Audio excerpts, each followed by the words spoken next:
Five stars. And that's no moon.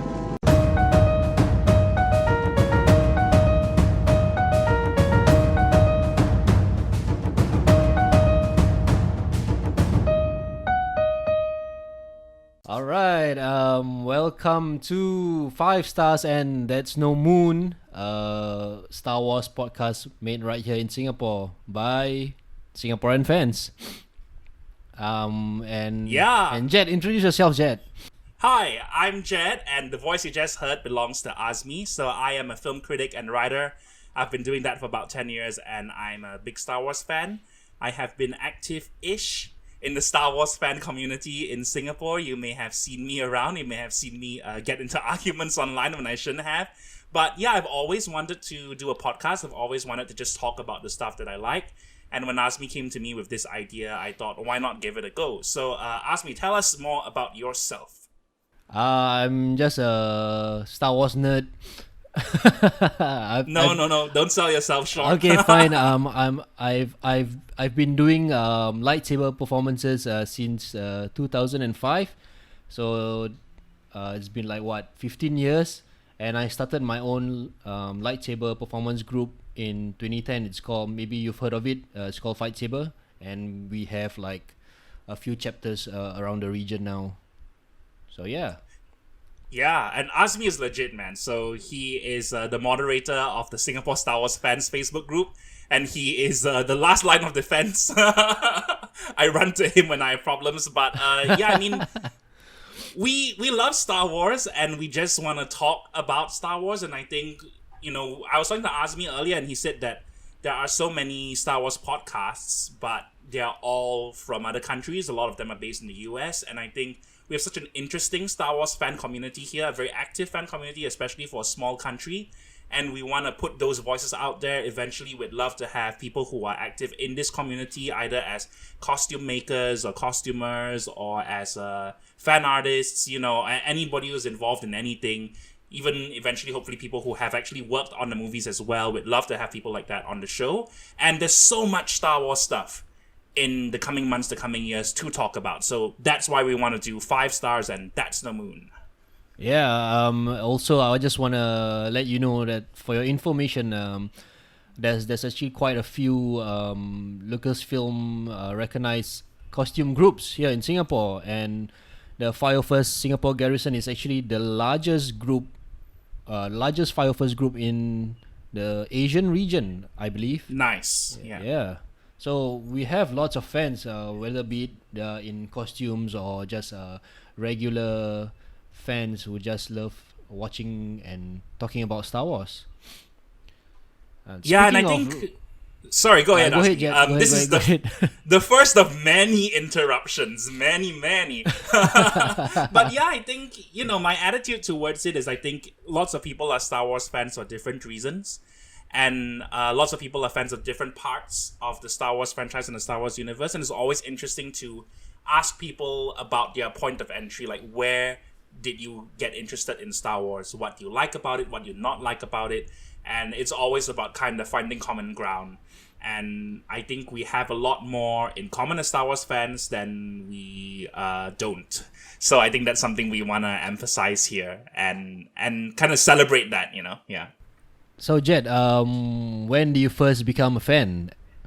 Oh, that's a good question. So, yeah, this is a great way to start the episode. I first watched the movies when I was 6. I watched the original trilogy on Laserdisc. Wow. And I remember the very ending of Return of the Jedi when Luke helps Vader take the helmet off. I just felt sad. I didn't know why. I couldn't really explain it, but I knew that it was a sad moment. And then that was the year that Phantom Menace came out as well, but I didn't see Phantom Menace in the theaters.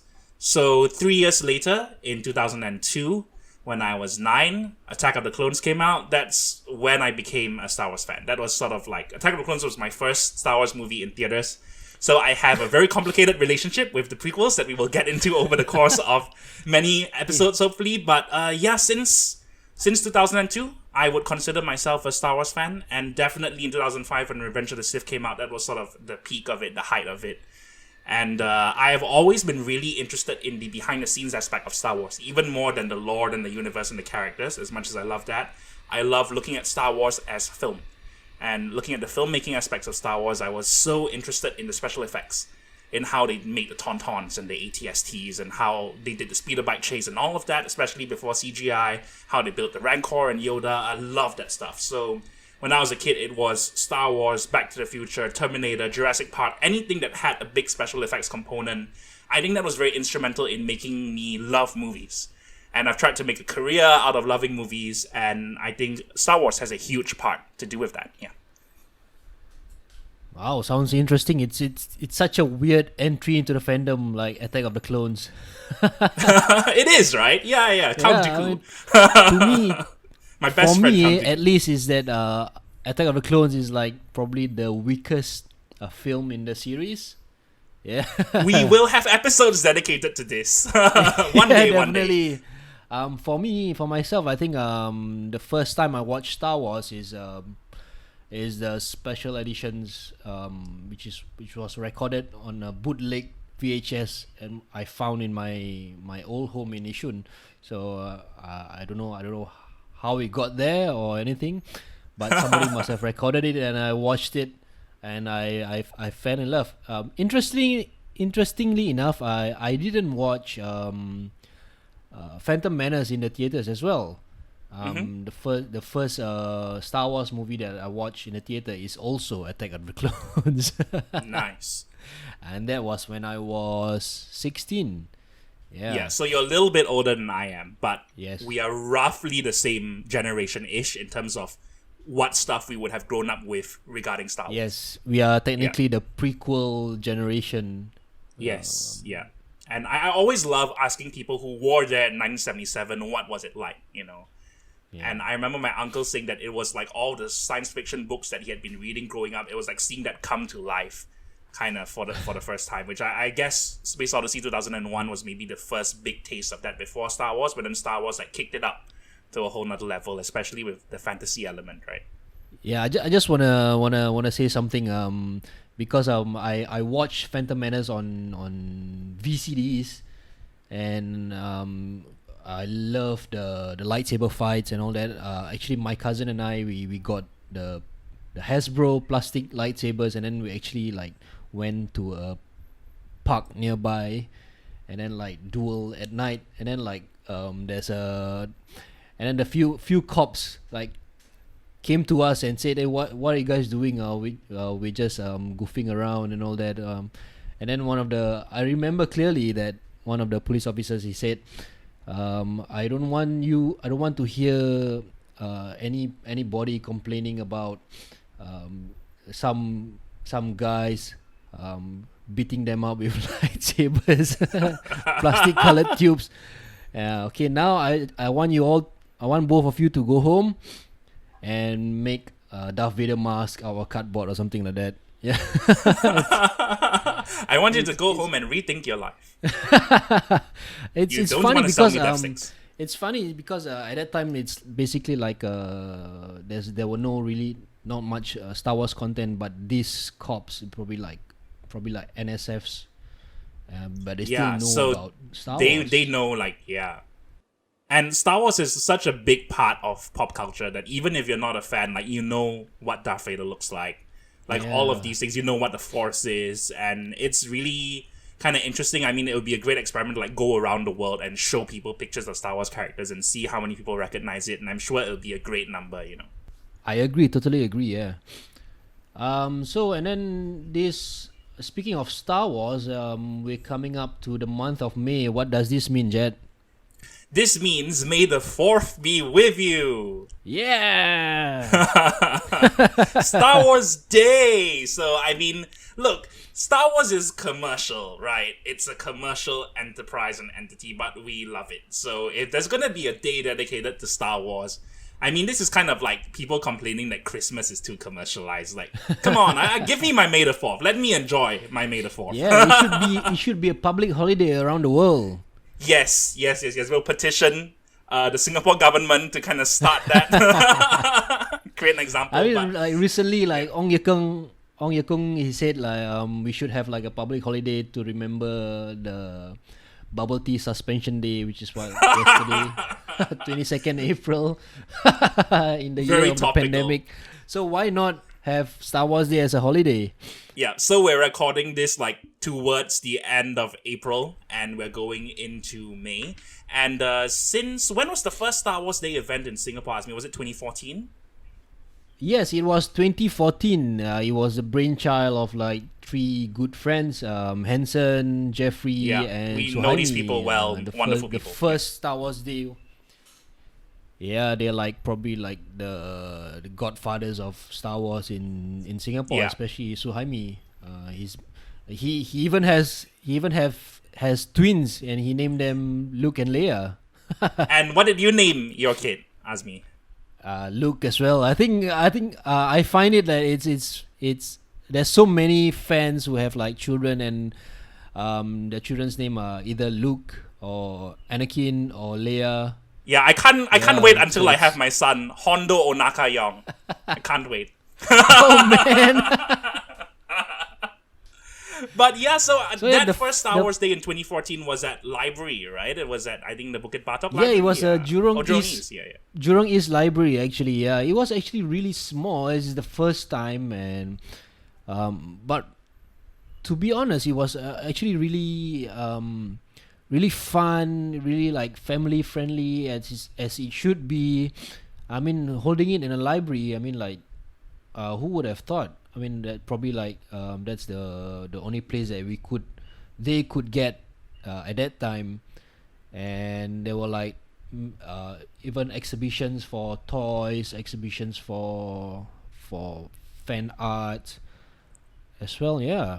Yeah, I And love we that, had like, the Fire First Legion and the Fight Saber guys as well. yeah, I love that sense of community and camaraderie. And over the years, we have had some Star Wars days that are huge and some Star Wars days that are small. But every year, there's always something that's special. And in the year 2020, of course, it couldn't happen because of COVID. And so 2021 is a welcome back, kind of a measured welcome back. Ask me, where is it going to be held this year? It's gonna be at the Art Science Museum. As you know, the Art Science Museum is currently hosting the Star Wars Identities exhibition. So, if you're gonna be at the Art Science Museum, going to the Star Wars Identities exhibition, then you should visit Star Wars Day stuff going on, the event. Yeah, you got to get tickets in advance, and tickets are available on the 26th of April. If we get the episode out before then, make sure to go on to Systic and do that. And yeah, I mean, Star Wars Identities is a lot of fun. Singapore is the final stop of this exhibit, which has traveled around the world, been to Belgium and Tokyo and Sydney and places like that. Ask me, how many times have you been to Star Wars Identities since it's arrived here in Singapore?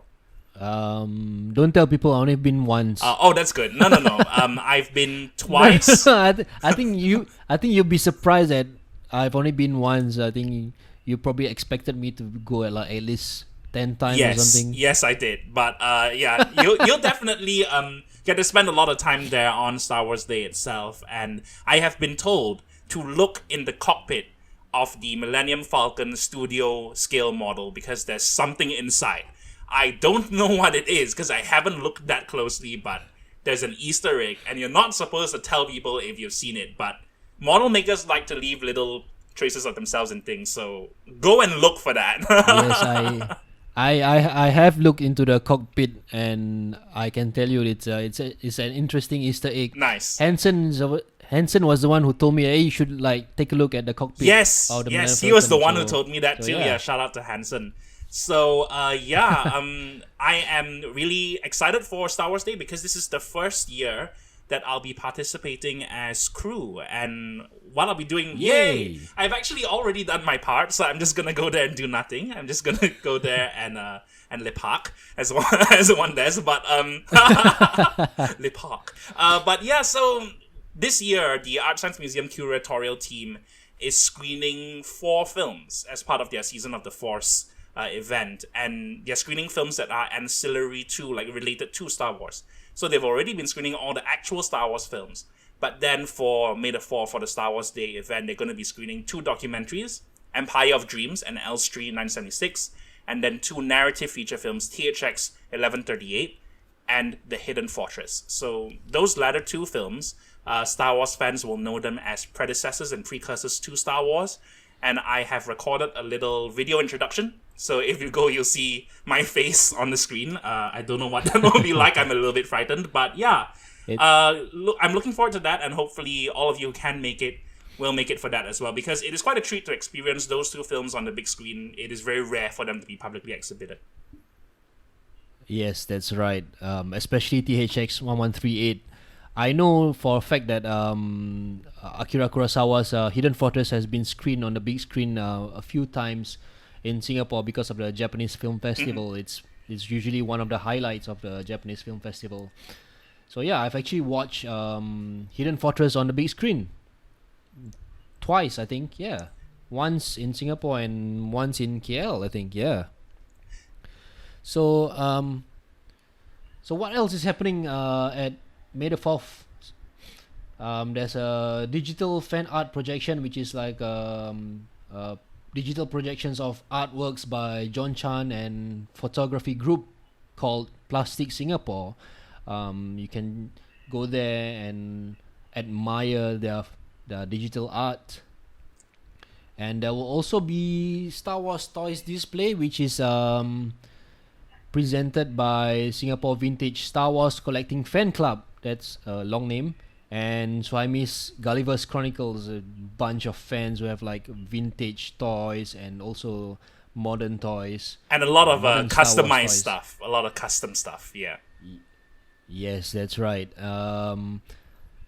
If you've been to the previous May the 4th here in Singapore, you probably have seen a number of these displays of toys previously. I think the biggest one was at Star Wars Day at F1 Pit 2018 2 years ago.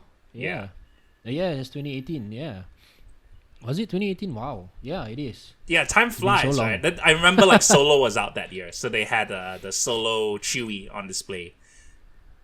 Yes, that's right. Yeah, so and also they had the Star Wars run in 2018. Right, yeah, that was the first one. Both John and Sunny. So Sunny is a toy photographer and John is a digital artist. Both of them will be doing masterclasses and kind of talks, seminars about their given art forms at Star Wars Day as well. So you can come and pick up a few tricks from two people who are really well respected and well established in the community, and whose stuff I always look forward to seeing when they share it in the Facebook groups. And then you can also, of course, get photo ops. This year it will be a bit tighter because of safe distancing regulations. But sure, yeah, definitely the costume groups, the 501st. Which other costume groups are coming, Asmi? Besides the 501st Legion, there'll be the Rebel Legion, the Qatar-based Singapura, and the Mandalorian Mercs, the Kranak clan. Oh, nice. Yeah, Mandalorians are hot right now. So we'll have the bad guys, the good guys, and everyone in between. The guys that you pay money to. The Mandalorians. The guys that you pay money to get stuff. Do you think we'll get Grogu as well? We must have Grogu, right? With one of the Mandalorians. Yeah, I suspect there'll be a Grogu army. Rise. A grand army of the Republic.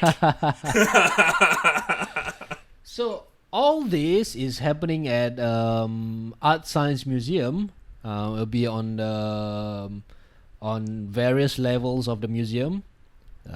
You can check it out. You absolutely must pre-book your slots online at Cystic. Is it? Yeah, Cystic, and the tickets will start being available on 26th of April, Monday morning. So I will be busy watching the Oscars while everyone tries to go get the tickets. But yeah, definitely, because the timing is predetermined based on safe distancing. So we gotta abide by that. But I'm looking forward to seeing everybody. It'll be great to see everyone again, because the last time we had Star Wars Day in person was 2019. So it will be fun to see everybody again, and especially from a slightly different perspective, because I will be hanging around backstage and stuff. And looking forward to a really hype Star Wars Day with the backdrop of Star Wars Identities, which is a huge deal. Yeah, you can also come in costumes, and also you can also bring your lightsabers. But if you are actually entering the Star Wars Identities Museum exhibition, sorry, it's not advisable to bring your lightsabers, as it might hinder other people from looking at the exhibits, and also maybe you might bump into the exhibits themselves with your lightsabers. Yeah, no weapons So and if no you're coming, helmets when you go in, but you can be in the yeah, costume. Yeah. but you must have a mask on. Yeah, Yes. can get your customized Star Wars face mask. I know I have a few, so I'm gonna be wearing that. Yeah, I have one that was a door gift from the wedding of Dominic and Kimberly. Huge Star Wars Ah, fans, nice. 501st, like high up there in 501st. They're really great people. Yeah, lots of great people in the community, and whom we hope to reach out to and one day have on this silly little show of ours. But yeah, that's Star Wars Day, and we will come back and do a show after Star Wars Day and tell you about how that went. Yeah. Yeah, definitely. So Star Wars Day, the actual day is the 4th of May. I mean, like, it's obvious, isn't it? May the 4th be with you. So what's happening on the actual day, May 4th? So this year on Disney Plus, the new animated series Star Wars: The Bad Batch is dropping its first episode on May the 4th. And for Singapore, that will be around 3 p.m. So if you're used to like waiting all day for Falcon and the Winter Soldier episodes, you'll know 3 p.m. is when we get it. Yeah, this is gonna be fun. Asmi, tell us about the Bad Batch. The Bad Batch is in the series. Actually, the full title is called Star Wars: The Bad Batch, or also known as, to the fans, as the Clone Wars Season 8. It features what do you call that?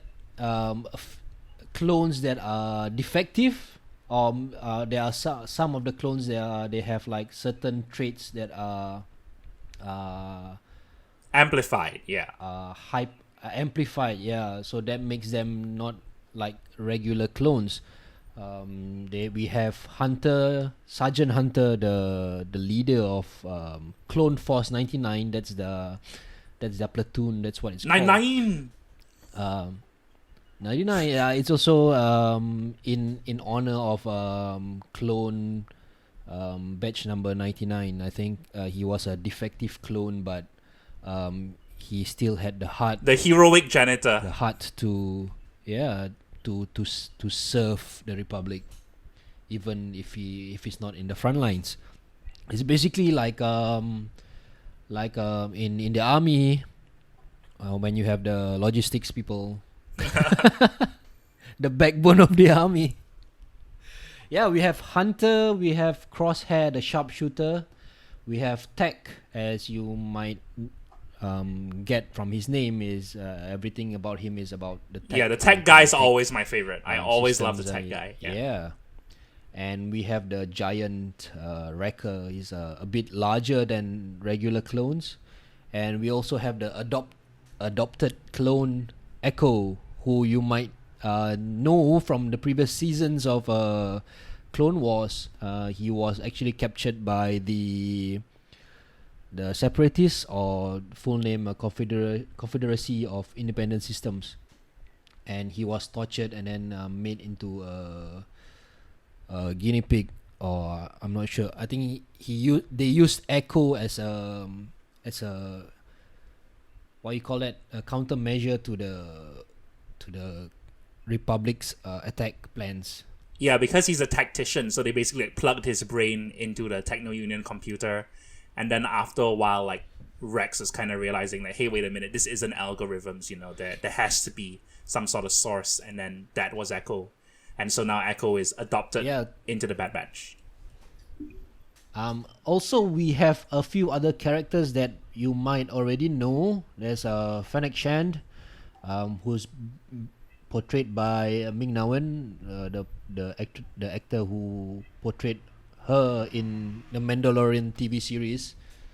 And we also have Will Hoof Tarkin, who probably in the earlier episodes is the General Tarkin. Admiral right? Tarkin, Something yeah. like that. And Admiral Tarkin Admiral is his Tarkin, current yeah. rank, and And then he'll probably like transition. Into Grand Moff Tarkin, because as I think I read it somewhere that the premise of the show is that it happened. The whole timeline is from the Clone Wars and in after Order 66 as well. So Admiral Tarkin will probably like move onto the Imperial Navy and become Moff Tarkin. Yeah, the premise of the show is that it takes place in the very, very final days of the Republic and then the very earliest days of the Empire. And so you're seeing that transition, the very abrupt transition from the point of view of the Bad Batch. And also from the point of view of like various civilians across the galaxy who don't really know what's hit them yet. They don't really know what the Empire is going to become. Yeah, and we also have rebel legend Saw Gerrera, or some would say terrorist. Yeah, one man's freedom fighter is another man's terrorist. That old Saw. He'll be voiced by Andrew Kishino, the guy who voiced Saw Gerrera in the Clone Wars. So he won't be, what's his name? Forrest Whitaker. He won't be Forrest Whitaker. We already had him in Rebels, and of course in Rogue One. So and Jedi this Fallen is Saw Order, Gerrera yeah. in his younger days. Yeah, this is Saw Gerrera in his younger days. So they're doing a lot of that thing which you've come to expect of Star Wars, which is bridging. And there's going to be a lot of bridging going on. We are a bit too soon to see Bridger, but eventually he'll show up in other things. But yeah, a lot of bridging. So now, no choice. You got to watch everything. If you don't watch everything, you'll be lost. And I'll admit that I've not like kept up on Clone Wars, but I've definitely like gone to go and see the Bad Batch episodes, and I'm going through kind of a list of the essential episodes. And D. Bradley Baker, who has voiced pretty much every clone since 2008, every clone you've heard in every cartoon and every video game has been one man, and it's really fascinating because he voices all of the Bad Batch, and the Bad Batch, of course, they are very distinctive. They sound a lot more different and differentiated than the regular clones, but yet they still have to sound like they are pretty much the same person. So I think there's an art to that. And I don't think I've ever watched a cartoon where all 5 main characters are one guy. Yeah, exactly. Except for maybe Family Guy. Oh, yeah.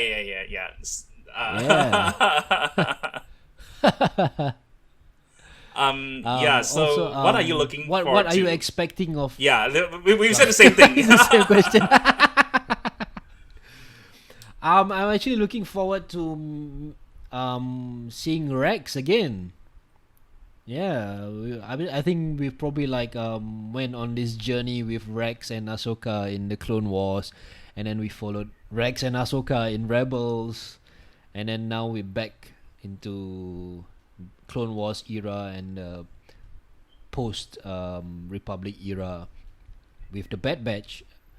So yeah, and also that's D. Bradley Baker. So we have this joke that is this whole series is just D. Bradley Baker talking to himself for hours. Yeah, I hope he's getting paid like 5 times. I'm looking forward to seeing what happens when the Empire decides to stop using clones.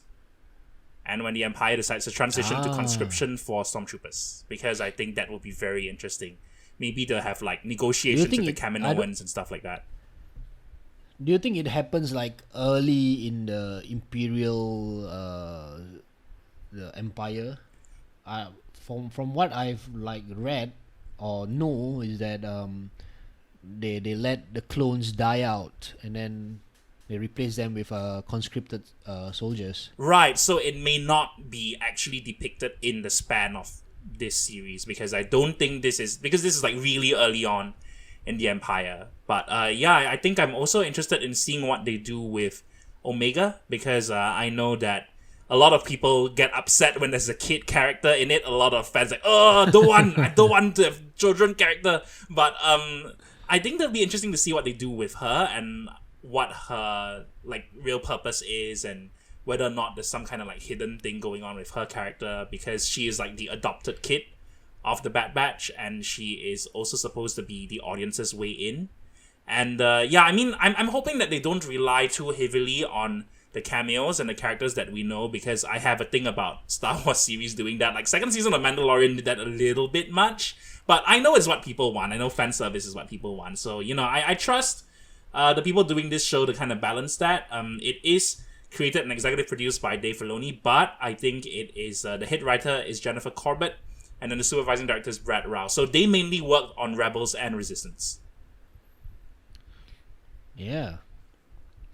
I think what else do you want to talk about Bad Batch? I think it's interesting that we're getting to see like what happens in the world, in the Star Wars universe, post orders, directly after what Order 66 and the rise of the Empire, because we don't get to see that in the movies or in the any series. It's only been in the books so far, right? That it's kind of covered that specific period. But yeah, I think seeing like the changes, seeing what physical changes happen when the Empire is instated and the Republic has been toppled, and maybe the Bad Batch might cross paths with Jedi who have escaped, have survived, Order 66, that might happen. So yeah, there's a whole bunch of possibilities, and I think people have been comparing it to Rogue One because it is more like a ground level sort of series. It doesn't have as grand a scope as Clone Wars, which I think is also a good way to go about it, because this is not like Clone Wars Season 8, but it's like Clone Wars 7.5.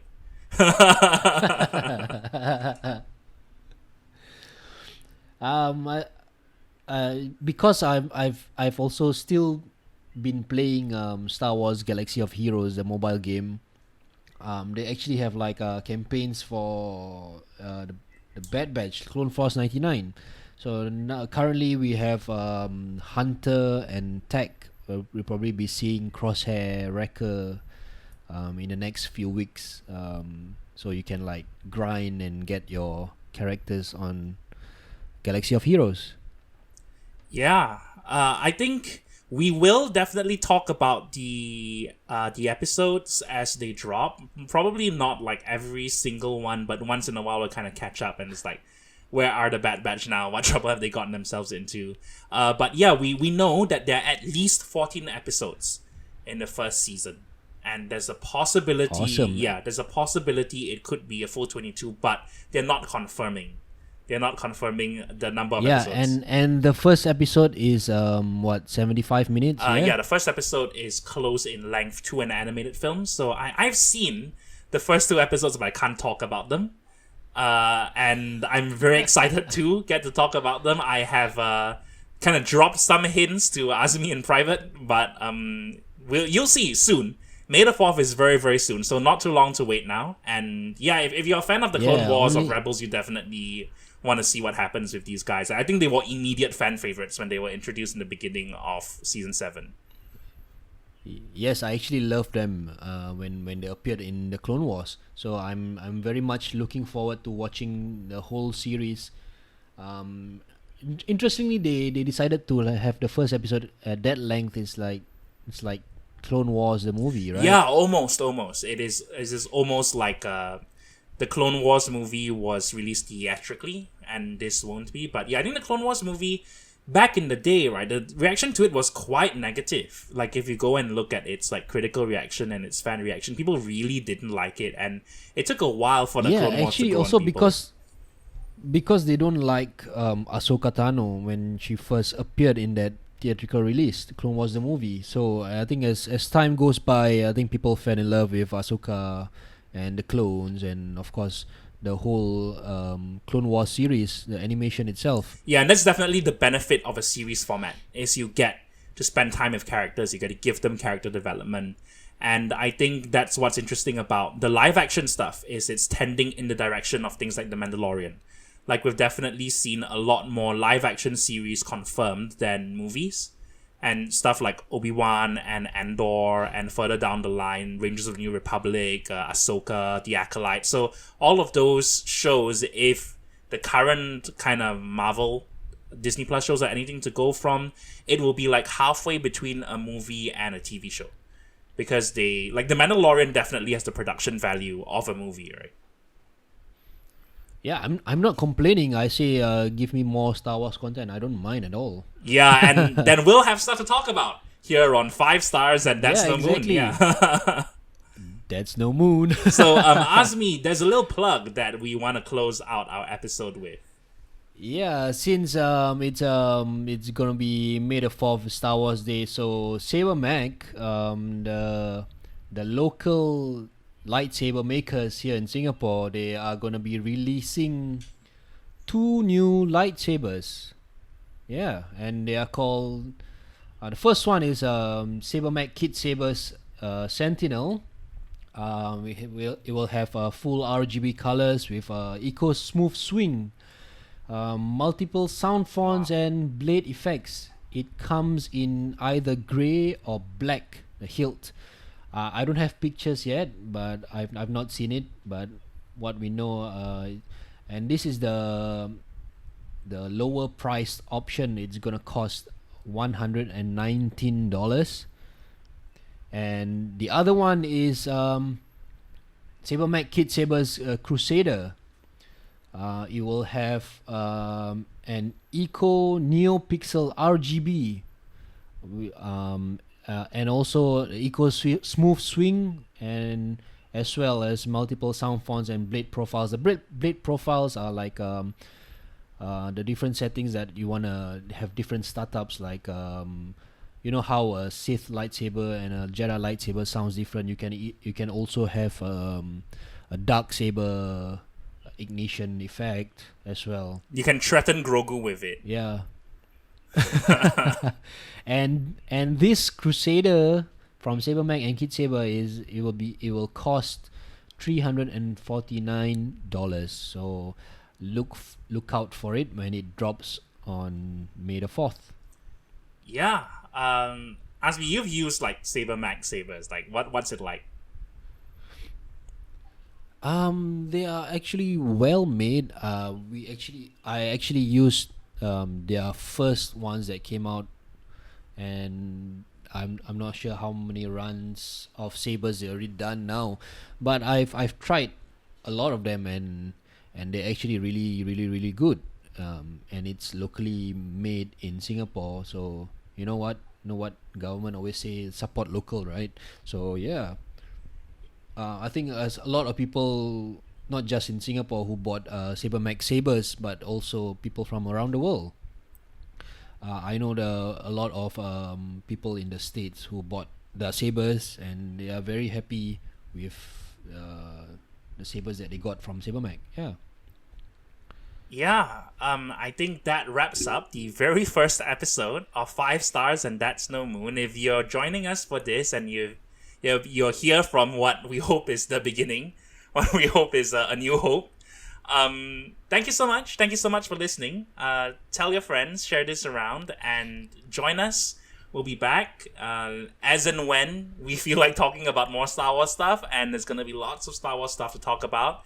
So, yeah, this has been great, Azmi. Thank you for having me on. Glad to be doing this with you. Thank you for coming on. I sure hope that we'll be doing more of this in the future, and I hope that you would like to come on as again as well. Yeah, I'm looking forward to it. I'm hyped, and immediately now in the immediate future we have May the 4th to look forward to. We've got Star Wars Day, we've got the Bad Batch, and then on the horizon lots more Star Wars stuff. So thank you so much for listening, and may the Force be with you. May the Force be with you. Bye. Bye. 5 stars. That's no moon.